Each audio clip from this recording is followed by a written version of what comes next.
J'ai décidé en 2022 d'améliorer mon matériel photo et notamment avec un objectif, celui que j'ai vu revenir le plus de fois avec les meilleurs retours pendant mes mois et mes mois de recherche, le Sigma 18-35 1.8 de la gamme Art de chez Sigma. J'ai donc fini par craquer et vérifier si en 2022 il vaut toujours le coup, spoiler alerte, oui.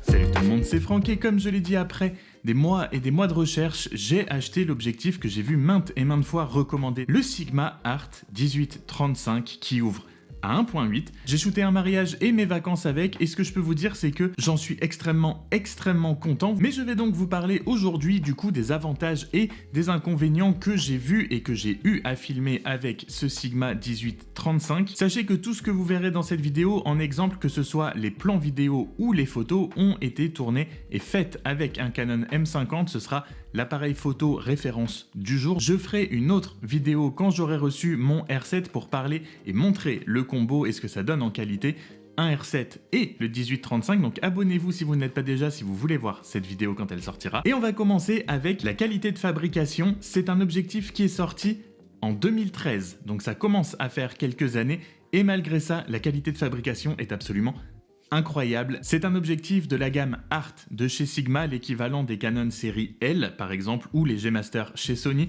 Donc c'est le haut de gamme de chez Sigma et ça se sent. La bague est évidemment en métal, les matériaux sont de très bonne qualité. Les bagues, que ce soit la bague de focus ou la bague de zoom, sont très agréables. La matière et la texture sont extrêmement agréables à utiliser. Elles sont larges, ce qui permet d'avoir une très bonne utilisation et un bon grip dessus, et surtout elles sont très fluides. Elles ont quand même une résistance quasi parfaite, la bonne résistance quand vous tournez la bague pour pouvoir l'utiliser et avoir un réglage précis. Mais le deuxième point dont on va parler, qui est peut-être le plus gros point fort de ce Sigma, c'est son ouverture à 1.8. D'habitude, les zooms se contentent d'une ouverture maximale à 2.8. Les focales fixes, elles, sont plutôt tournées vers du 1.8, voire encore en dessous. Ce Sigma ouvre donc à 1.8 et réunit donc le meilleur des deux mondes. C'est génial. Que ce soit évidemment pour le flou d'arrière-plan, mais aussi et surtout pour pouvoir shooter comme il faut dans des conditions de lumière basse, avoir une ouverture à 1.8 constante, donc que ce soit de 18 à 35 mm. C'est juste,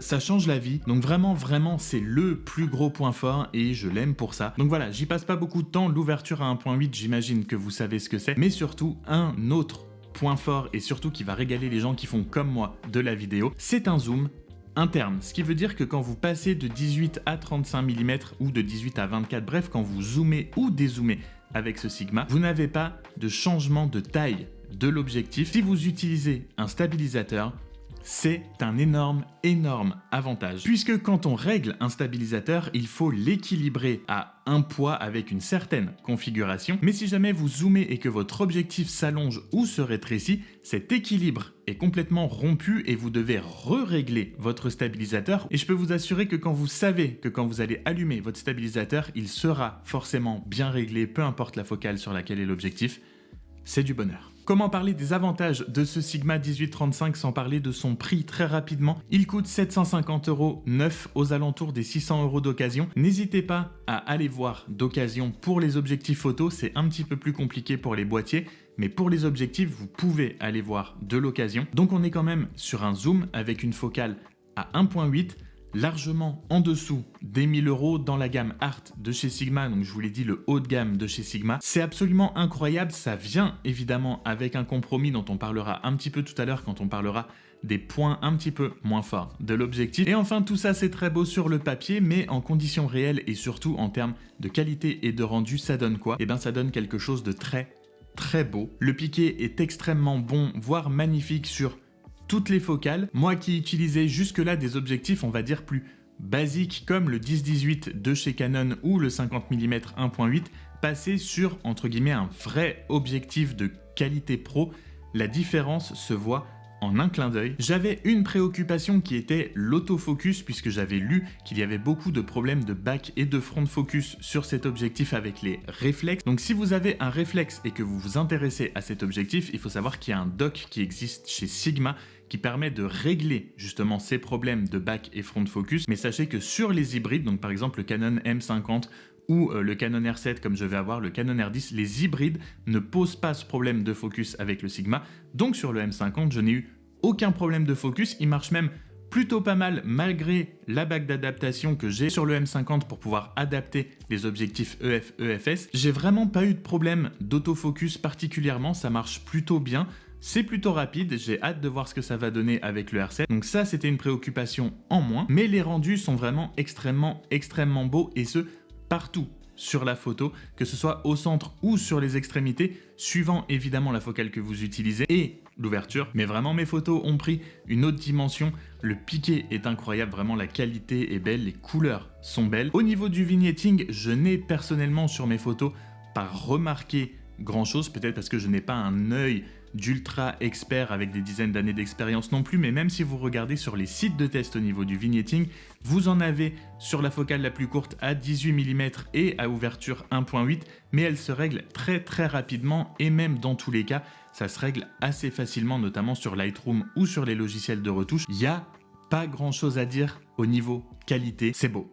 Vraiment c'est beau, que ce soit en photo ou en vidéo, je suis ultra satisfait des deux, surtout quand on repense au prix que je vous ai donné tout à l'heure, on peut pas demander beaucoup plus que ça. Mais évidemment, et comme d'habitude, tout ne peut pas être absolument parfait, et il y a des compromis à faire et des points qui sont peut-être un petit peu moins bons que ce que je viens de vous citer. Et le plus gros est que cet objectif n'est compatible qu'avec les boîtiers APS-C. Il n'y a pas de variante pour adapter sur les pleins formats, c'est un objectif uniquement réservé aux boîtiers APS-C, donc si vous avez un plein format, il n'est malheureusement pas fait pour vous, et le fait que ce soit un objectif qui ne va que sur boîtier APS-C fait que ce n'est pas réellement un 18-35, mais c'est plus concrètement, techniquement, on va dire dans les faits un 28-56 mm, mais c'est le plus gros compromis, et c'est aussi pour ça, je pense, que le prix est ce qu'il est et qu'il est beaucoup moins cher. On a aussi parlé tout à l'heure de très bonne qualité de fabrication, de bonne qualité des matériaux, d'une ouverture à 1.8.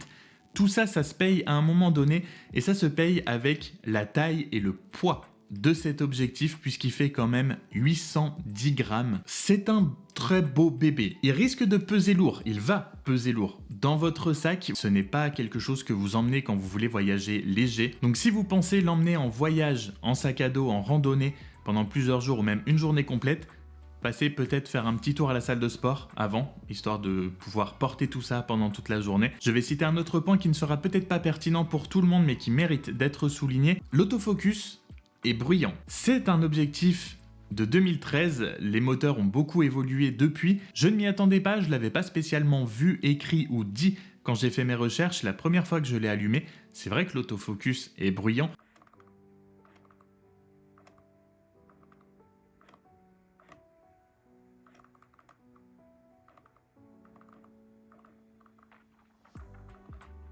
Vous ne l'entendez pas là parce que j'ai un micro qui est déporté, qui est beaucoup plus avancé par rapport à la caméra. Et surtout, je ne bouge pas beaucoup, donc l'autofocus n'a pas besoin beaucoup de bouger. Mais si vous avez, je pense, le micro directement sur la caméra au-dessus, suivant votre micro et sa sensibilité, ça peut peut-être s'entendre. Ce ne sera pas pertinent pour tout le monde et même pour peu de gens.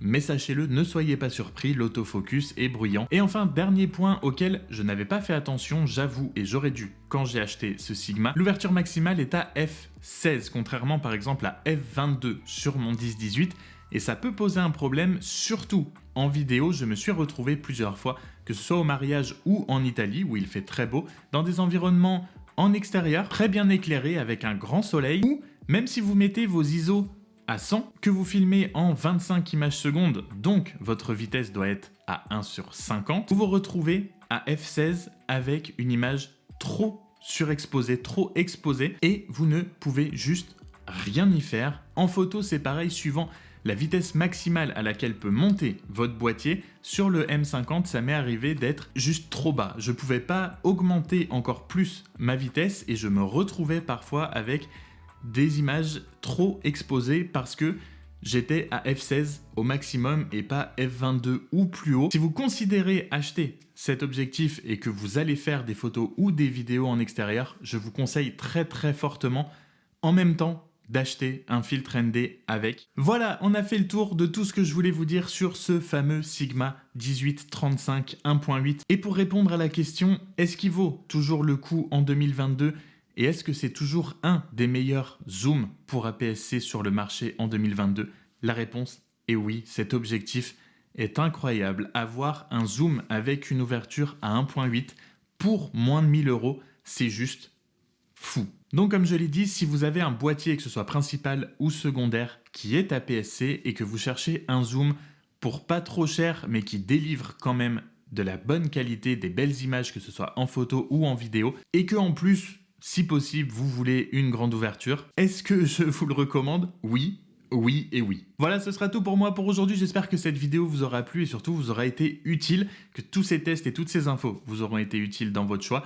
Si c'est le cas, n'hésite pas à t'abonner avant de partir si ce n'est pas déjà fait pour ne pas manquer les futures vidéos et notamment peut-être celle sur le combo R7 avec cet objectif.